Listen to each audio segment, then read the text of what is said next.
මේ ගැටලුවේ ළමයි ඝනත්වයේ d1 සහ d2 බලන්න d2 කියන එක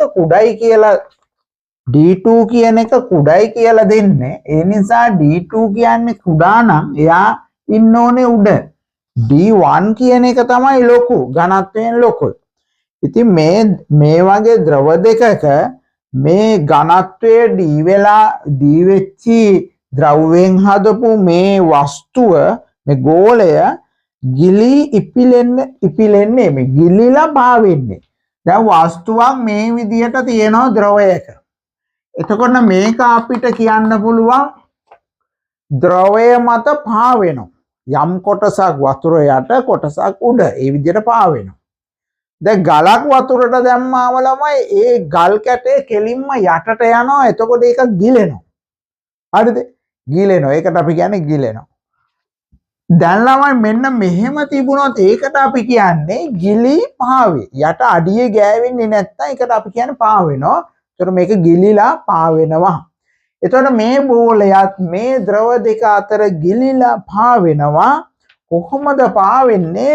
මේ බෝලයේ පරිමාවෙන් 3 කාලක් පහතින් පිහිටි. 3 කාල කියන්නේ ළමයි 4න් 3ට කාල ඉතුරු කාල 4න් 1 උඩ තියෙනවා. ඔන්න ඔහොම තමයි මේ ගැටලුවේ කියවෙන්නේ. අපෙන් අහනවා මේ d හි අගය දෙනු ලබන්නේ මේ මොකකින්ද කියලා මේ උත්තර වලින් කොයිකද? ඉතින් ළමයි අපි වස්තුවක් මේ විදියට යට යන්නේ නැතුව පාවෙනවා නම් අපි ලියන්නේ එයාගේ බර සමානයි උඩුකුරු තෙරපුම. ළමයිගෙන් අහනවා අපි මේක මොන නියමයේද කියලා. සමහර අය කියන්නේ මොකද්ද? ආකිමිඩිස් නියමය. මේක ආකිමිඩිස් නියමය නෙමෙයි. ආකිමිඩිස් නියමය කියන්නේ වෙන එකක් ළමයි. මේකට කියන්නේ ඉපිලුම් නියමය. එතකොට මෙයාගේ බර ලියන්න ඕන ළමයි මෙයාගේ පරිමාව ඇසුරෙන්. අපි මෙයාගේ පරිමාව v කියලා ගමු. එතකොට අපි දන්නවා ඝනත්වය සමානයි ස්කන්ධ බෙදීම පරිමාව. ස්කන්ධය සමානයි ඝනත්වයේ වරක් පරිමාව. එතකොට ළමයි අපි දැන් එහෙමනම් මේ ස්කන්ධය ලියමු ඝනත්වයේ වරක් පරිමාව. ඝනත්වය කියන්නේ d, පරිමාව කියන්නේ v g. උඩුකුරු තෙරපුම අපි දන්නවා උඩුකුරු තෙරපුම ලැබෙනවා u සමානයි v rho g. දැන් ළමයි මේකේ උඩුකුරු තෙරපුම් දෙකක් ලැබෙනවා ද්‍රව දෙකක ගිලිලා තියෙන නිසා. එතකොට උඩ ද්‍රවයෙන් අපිට ලැබෙනවා v rho g. v කියන්නේ 4න් 1යි v, ගිලුණු පරිමාව 4න් 1යි v, යට ගිලුණු පරිමාව 4න් 3යි v. එතකොට 4න් 1යි v d2 g ධන.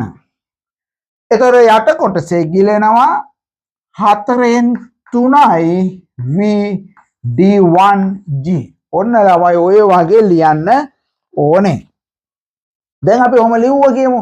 දැන් අපිට පේනවා g කැපිලා යනවා v කැපිලා යනවා. අන්න උත්තරේ ලැබෙනවා d සමානයි 1යි d2 ධන 3යි d1. මේ 4 පොදු නිසා මෙහෙම ලියන්න පුළුවන්.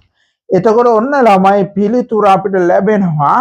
එතකොට පිළිතුර 3. ඉතින් ඔන්න ඔය විදිහට ළමයි ගණන් හදන්න. හරිද? දැන් මේ අපි මේ විදිහට පාඩමට අදාළ පහුගිය අවුරුදු වල ගණන් හදමින් ටර්ම් ටෙස්ට් පේපර් කරගෙන යනවා. තව ගණන් හදන්න. මේ ගණන් හදන්න දැන් මගේ මේ ක්ලාස් එකට අමතරව ඔයාලා පේපර් ක්ලාස් එකකට යන්න කොහෙද මම කිව්වා යනවා නම් යා යුත්තේ එකම පේපර් ක්ලාස් එකයි. ඒ අනුරාධ පෙරේරා සර්ගේ පේපර් ක්ලාස් එකට යන්න. ඇයි මම මේකට යන්න කියන්නේ? ඒකේ පේපර් හදන්න ළමයි මම සහ තවත් අපේ දක්ෂ ගුරුවරු කීප දෙනෙක්. හරිද?